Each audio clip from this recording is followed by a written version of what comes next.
be sure to like and subscribe to our YouTube channel.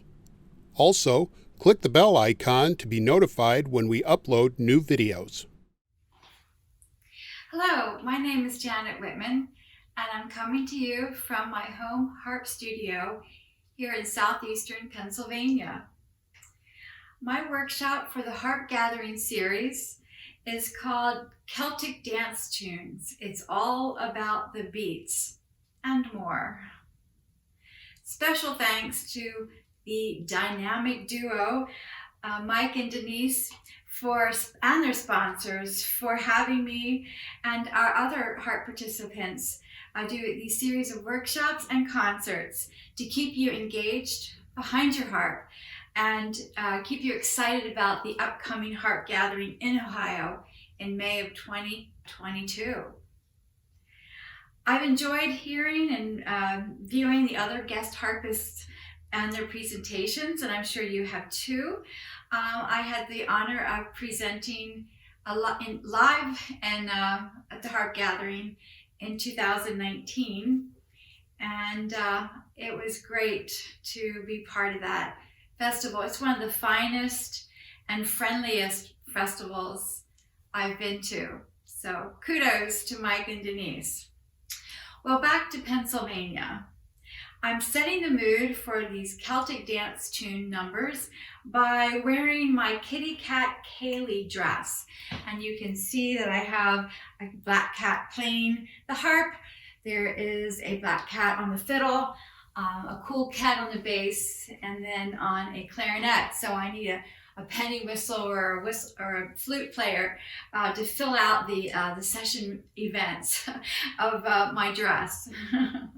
So my objective in this workshop is to have some fun, because the music is fun, and hopefully you'll learn something new when it's time for you to play, dance, or just sit and listen to some Celtic dance tunes. Before I start, I'm going to ask that you go to the link on the site where you're viewing and download a PDF, which I prepared for you. It's an outline of what we're going to talk about, and I'll present to you. For instance, it contains useful information about the different kinds of rhythms, meters, forms, tempi, accents, and quirks of different kinds of Celtic dance tunes. I'll be playing for you some examples, and they will be in this order. I'll do marches and then some jigs. There are 3 different types: hornpipes, reels, Strathspeys, and wrapping up with a waltz. Of course, there are many traditional dances in the Celtic world. You have polkas, mazurkas, Highland flings, and others, but perhaps for another time. So I'm ready to play a well-known Scottish march for you. Some of you will recognize it. Marches are usually played in a slow and steady manner in 4/4 rhythm with accents on beat 1 and beat 3. So 1, 2, 3, 4. 1, 2, 3, 4. So I'll give myself a 4-count beat and get into Scotland the Brave. 1, 2, 3, 4.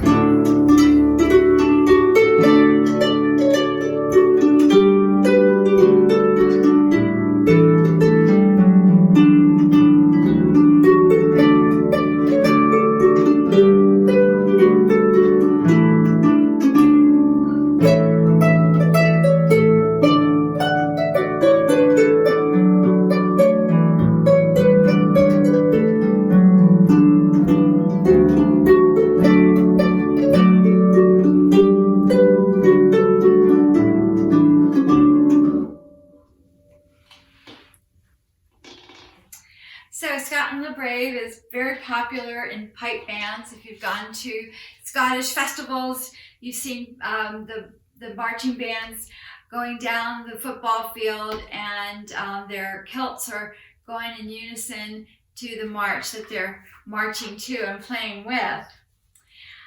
Here's another famous Scottish march, and it's called the Atholl Highlanders. And it's known to be played in 2 mainly different ways. You can hear it as a march, a slow, stately march, which I'll demonstrate. It has lots of Scottish dotted rhythms in them. And then you can also play it as a quick march. I won't play the entire thing. It gets a little long when I play it in the traditional way with the dotted rhythms. But I'll get started and you can hear the difference. So this is the traditional slow march way with lots of dotted rhythms.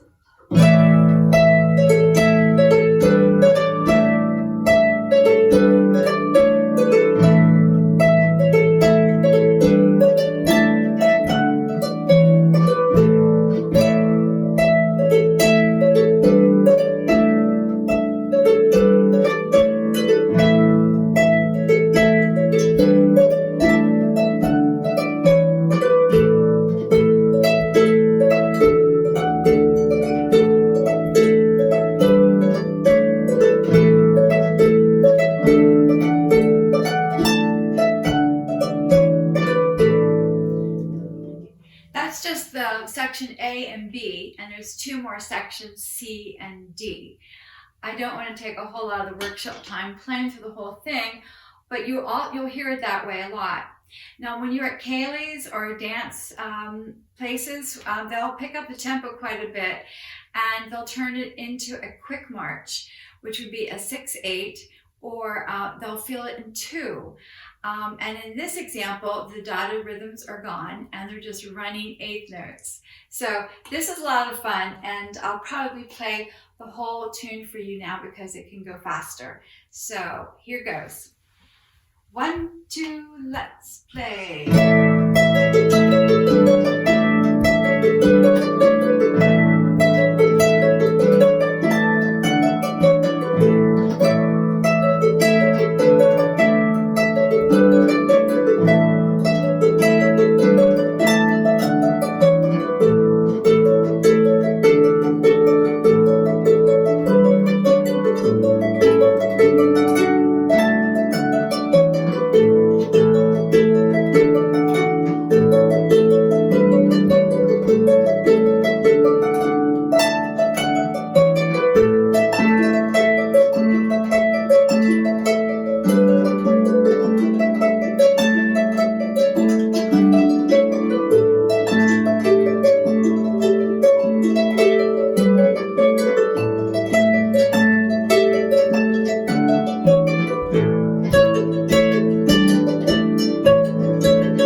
So that is one of the dance styles or tunes that you'll come across when you do this type of music.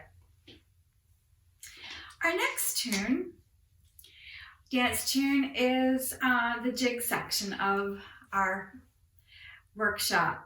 And there are a few important concepts for you to know before playing any of these dance tunes. So I'll talk a little bit about that before I get into the jig section. First of all, with this dance music, you want to be steady as you learn it. After all, it's dance music. And though you might not be playing for other dancers, you will be tapping along with your heels and with others, and the audience will tap their heels too. Work with your metronome very diligently and make the percussion of the beat of the metronome your percussion. It just becomes part of your playing. Yes, it's great to feel and to tap your feet with the beat. I tap my foot with my heel. It gets the movement going and the excitement too of the music. I think of the great harpers like Katrina Mackay from Scotland and her amazing fiddle partner, Chris Stapp. And when they perform, their feet are tapping constantly and the audience gets wrapped up in the excitement of their music. Sometimes the tapping of the foot is hard for young players and classical players to do. It's taboo when you are playing in orchestra or bands. You are to internalize the beat and not show a busy foot tapping. So as a crossover player into both fields, I have to remind myself not to tap when I'm in an orchestra, but when I'm doing my Celtic tunes, I can really let my feet go. It's freeing and fun, and I love to dance. I did a lot of contra dancing years ago. It's refreshing to experience the dance with your feet and the fingers at the same time while playing these tunes. Another aspect of playing dance music is to know the form of the tune. The music is not complicated, but one needs to know the form when it comes to repeating the different sections. For instance, in the Atholl Highlanders, there were 4 distinct sections, A, B, C, and D. And each one was repeated. It's important to know to practice these repeats and also to know when to move on to get the transitions anticipated so you don't miss a beat and not to get lost, especially when you're playing with others. Regarding the melodic line, most dance music is divided into 4 measure phrases. Take the time to mark the phrasing in your music. This will help also in memorizing the piece and understanding it. There are usually 2 phrases that make up the section, and that's called A. Then new phrases come, and they make up a different section called section B, and so on. Each section is often repeated, but not always. So therefore, you need to know the form. Do you need to repeat A? Well, then it's A, and B if it's not repeated, one single B. Or if it is repeated, you have to do A, B, B. These tunes are often repeated 2 or 3 different times. So you need to know to be able to go back to the beginning without missing a beat. So you might have to do A to A, and then A to B, B to B, and then when you repeat the tune, you got to go from B to A without missing a beat. It's not as easy as it sounds. It takes some practice. Another fun thing is when you watch some band players at Kaylee's and dances, when they're finishing the tune, it might be the 3rd time through, one of them will put their foot up in the air saying, it's time to get out. The tune is about to wrap up. Finally, it's good to get a general understanding regarding the speed or tempo of the type of tunes you're going to play. For example, a reel is faster than a jig, and a hornpipe is slower than a reel. I'll give you some metronome guidelines or markings in some of the examples. And also understanding the time signature will give you a good feeling in where to place your accents along the way. So now it's time to move into the jiggity jiggity jigs segment of our workshop. And the first up is the double jig. The double jig, also known as the regular jig, is the most common jig played. It's in 6/8, and it contains 2 groups of 3/8 notes and sounds like carrots and cabbages, carrots and cabbages. Accent is on the downbeat as the moving 8th notes create a lift in between. I will be playing for you the Morrison's jig, and the form is A-A-B. I will also turn on my metronome and to keep myself steady, Freddy, and I'm going to turn it on at 104, and that would be per dotted quarter note. And let's see how we do. So I might repeat it, I might not, but the form is A-A-B, and I'm going to give myself 2 beats to get started. Here goes, 1, 2.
is the regular jig.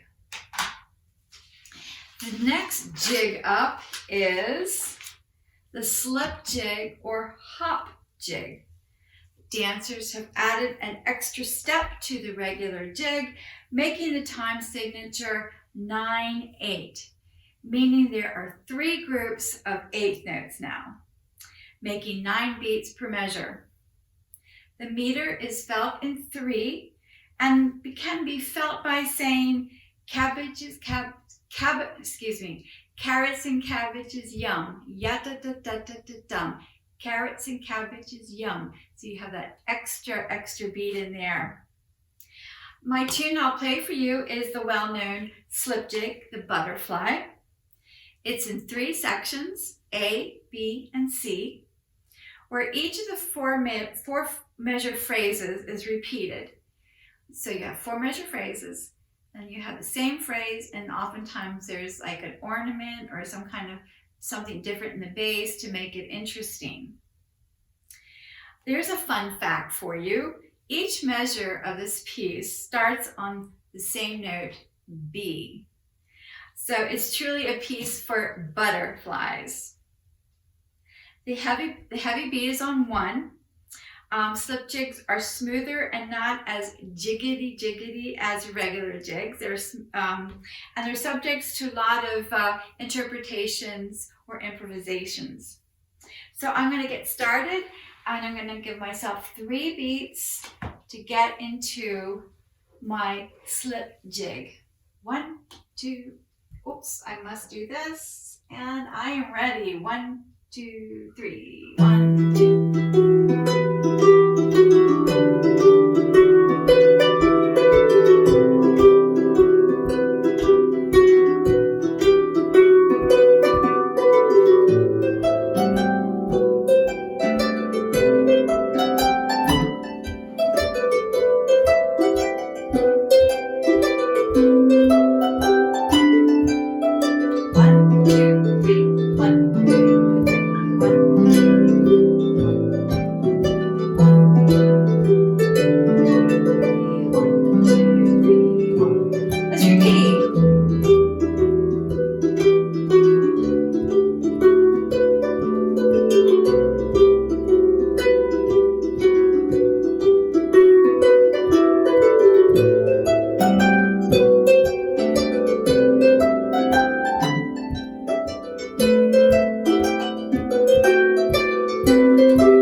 Did you hear how each measure was bum ba dum ba dum, be ba dum da dum, be da dum da dum? It can drive some dancers a little bit nutty. I've heard some dancers say, "Oh, the butterfly. Do we have to do that again?" Well, we love to play it. It's a lot of fun to play in the harp. So moving on to the next category of jigs is the third type. It's called the slide or single jig, and it's always been a bit of confusion for me because of the title.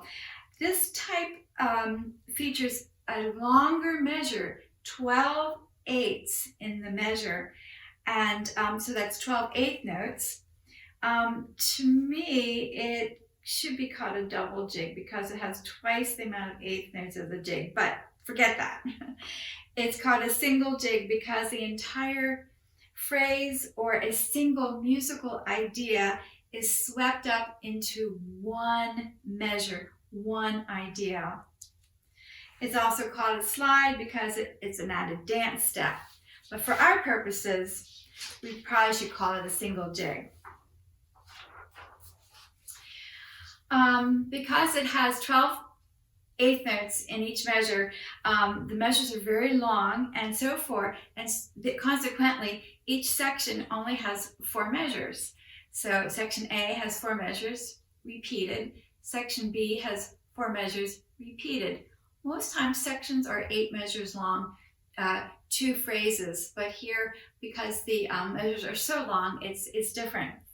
The rhythm can be best felt by saying this little rhyme: Humpty Dumpty sat on a wall, Humpty Dumpty had a great fall.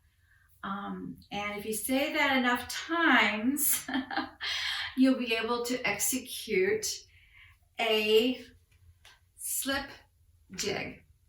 I didn't say that right, a single jig, pardon me. So I will play for you the swallowtail jig, and it's a lot of fun for fiddlers to play this. It lies well. For harpers, it's a little different story. It's a lot of repeated notes, so it's harder to execute. I'm using some ornamentation in there to help me get the job done, and wish me luck. Okay, this is the swallowtail jig, and I'll give myself 4 beats to get started.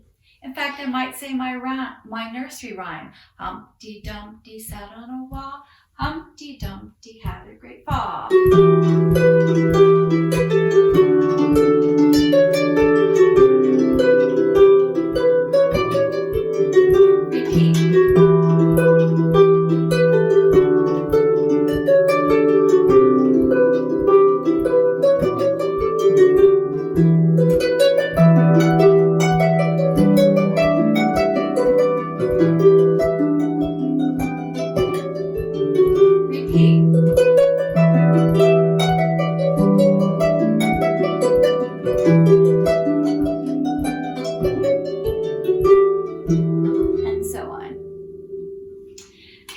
That one. That's always a tricky one. It's fun to play, but it takes a lot of practice to get it going. Good. All right, so we're moving along now to my favorite dance tune to play, type of dance music to play. It's called the hornpipe. Hornpipes originated on the sailing ships, most likely English sailing ships, when sailors would dance on the deck with a penny whistle playing on the side. They are show-off dancers. They are to show off the prowess and the skills of the single dancer, to display his fancy footwork. Oftentimes, the tune cadences or endings end with a yum bum bum. And my favorite cartoon is SpongeBob SquarePants, and they use a hornpipe in its theme song, yabba da dum ba dum bum, and then have a penny whistle playing that do do do do do do do. It just cracks me up. And of course, what about the iconic theme from Gilligan's Island? Da-dum bum bum ba-dum bum bum. Another hornpipe that we know. But for our purposes, I'll be playing a famous hornpipe called the Harvest Home. But before I do, allow me to share some of the quirky realities of seeing hornpipes in printed music or as printed music. Most of the time, it might be labeled hornpipe before it, but then they have a series of running eighth notes throughout. And if you were to play it verbatim as written, it might sound like this. This is the Harvest Home with running eighth notes.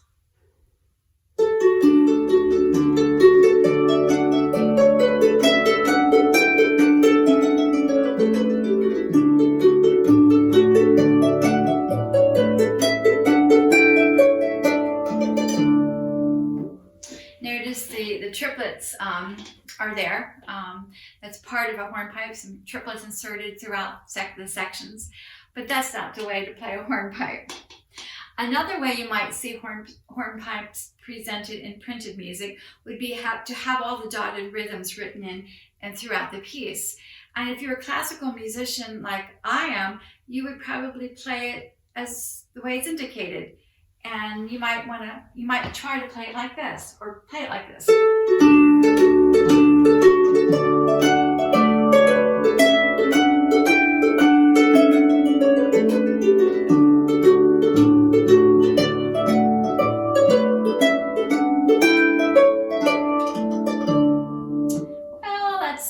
right either. Hornpipes are played with swinging eighth notes. Yes, or they have a triplet feel to them, a quarter note with an eighth note. Da da da da da da da da da da da da. Very rounded rhythms. And so I will demonstrate the way hornpipes are played. So they are using swing eighth notes, and they're not pure dotted rhythms, and they're not running eighth notes. They're swing. One of the most commonly played hornpipes is the Rights of Man. It fits into a harpist's hands very well, so you've probably heard that or played that in your world.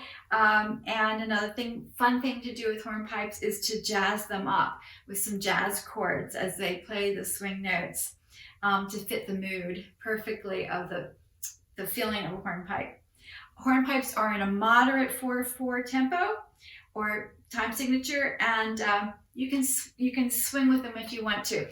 So I'm going to be playing the Harvest Home as a hornpipe, the way it should be played. Here we go. 1, 2, 3.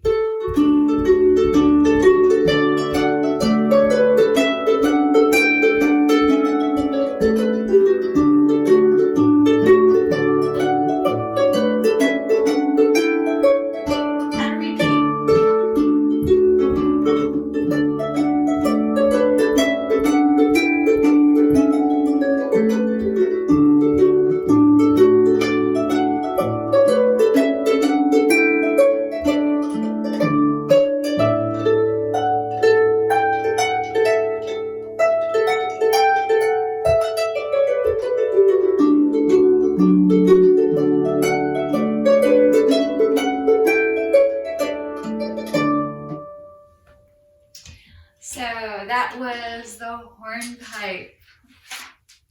All right, so we are now going to move along to the next category, which we will do the reel. The real fast reel. These can go so fast, played by Irish flute players or fiddle players, that you might not even recognize the tune. It's just a whirlwind of notes. Reels are hardest to play, I find, for harpists, and the key to success is to really know your fingering and be consistent. Spend time writing fingering out. Be very selective in what is the best way to execute the fastest way that you can play this. But of course you need to start slowly, and you need to use your good friend, the Mr. Metronome. You don't want your fingers or your brain to get tied up in the speed of it all. All right, so reels are rhythmically like a train. They're forward moving, and you might want to say Black and Decker, Black and Decker, Black and Decker, Black and Decker, and that will feel like a fast moving train. Reels are often identified as 4/4 or cut time, but they're felt in 2. Here's a reel from the Shetland Islands called Strathspeys.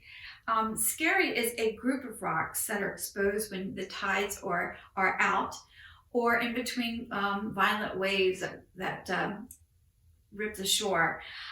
For me, I'm going to play this piece, and I'm going to use my metronome to keep me steady and not running away with it like a runaway train.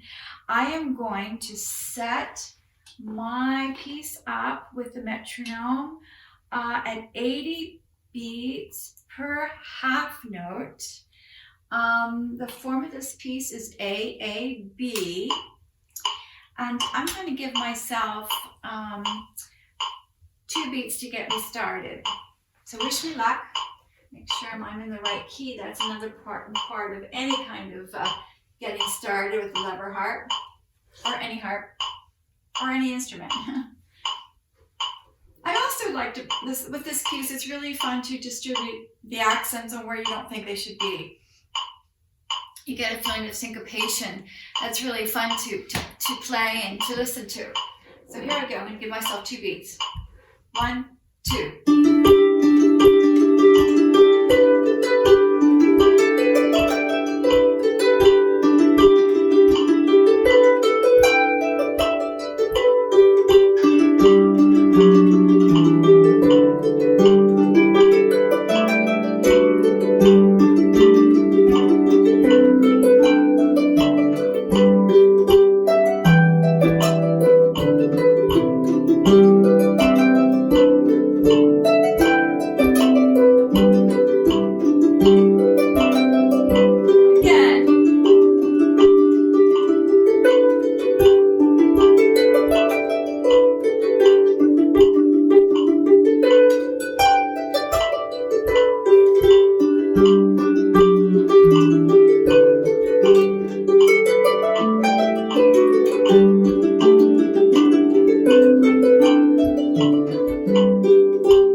And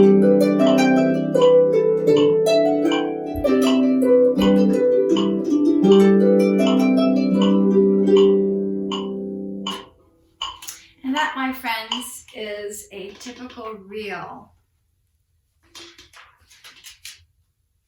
Well, next up is the quintessentially Scottish dance form called the Strathspey. It's called a Strathspey because the dance originated in the valley along the River Spey in Scotland. It's very stylized. It's graceful dance where there's a gentle hop that's landed on the fourth beat of a measure.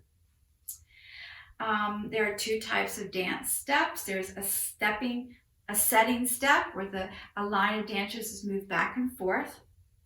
And there's a traveling step where couples move around the room. The melody contains the famous Scotch snap, which is a dotted 16th note pattern of 16th note and an 8th note. If you say bottom-dee, you've got it. Sue Richards and Rachel Hare teach lots of Strathspeys in their classes. And if you really want total Strathspey immersion, I recommend attending the annual Ohio Scottish Art School in Oberlin, Ohio, where Sue Richards has run the harp program there for decades. It's great.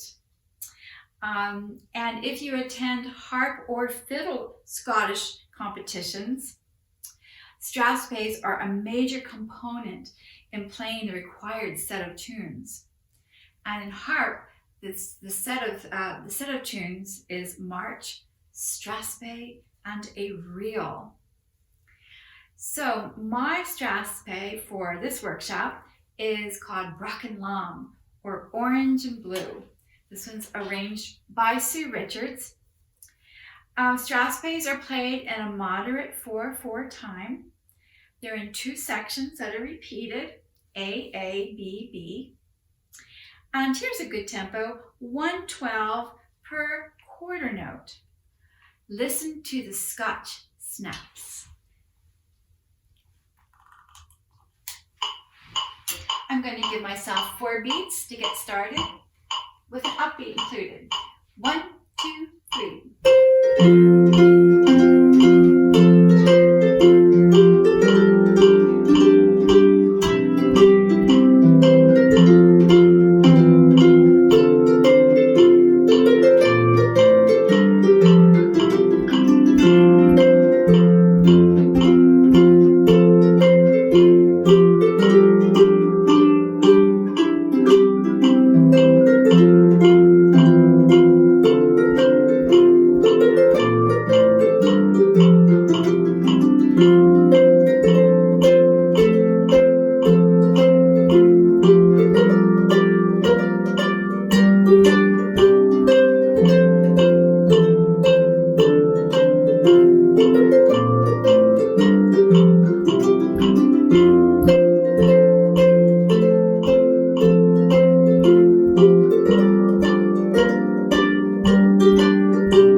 Did you hear the Scottish snaps?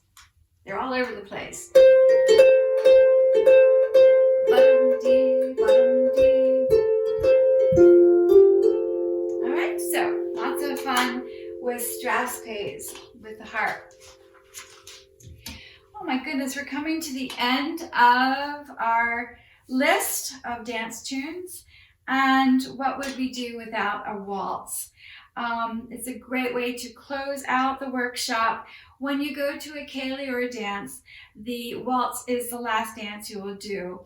They're often very lovely, emotional, and for a couple to dance with their loved ones. Many are original waltzes, and others are taken from favorite melodies or sentimental tunes and adapted into the 3/4 meter.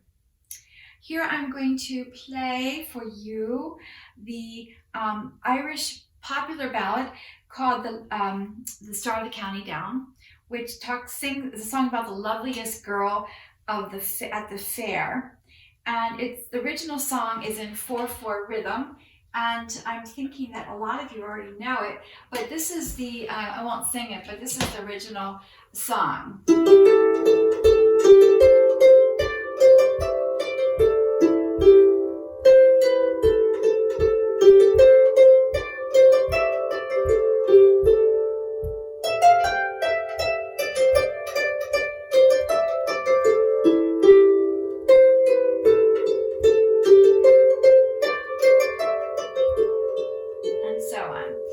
Now I'm going to change that into 4/4 into 3/4 time into a waltz. And if you feel like waltzing along with me, I would be so delighted. 1, 2.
Well, my clock struck 5, I think, and it was kind of right in the same tempo as my waltz, which was really fun. By the way, most of the music that you've heard throughout the workshop can be found in my 2 Celtic collections. The Wild Mountain Time features a lot of Scottish music. Wild Mountain Time, the Old Lang Syne, the Loch Lomond. There's Glenlivet, Marry Me Now, other tunes, Brian Boru's March, Irish. And then my Harpatera Swells is all Irish. It features some of Thomas Moore's pieces. Harvest Home is in here, Morrison's Jig, and some Carolyn tunes. So I hope that you can maybe look into those. They're available at brandywineharps.com. It's a fun site to go visit. So thank you for listening. And again, thank you to Michael and Denise and to our sponsors. I hope to see you at a harp event, and blessings, and keep practicing. I'll see you later. Bye-bye.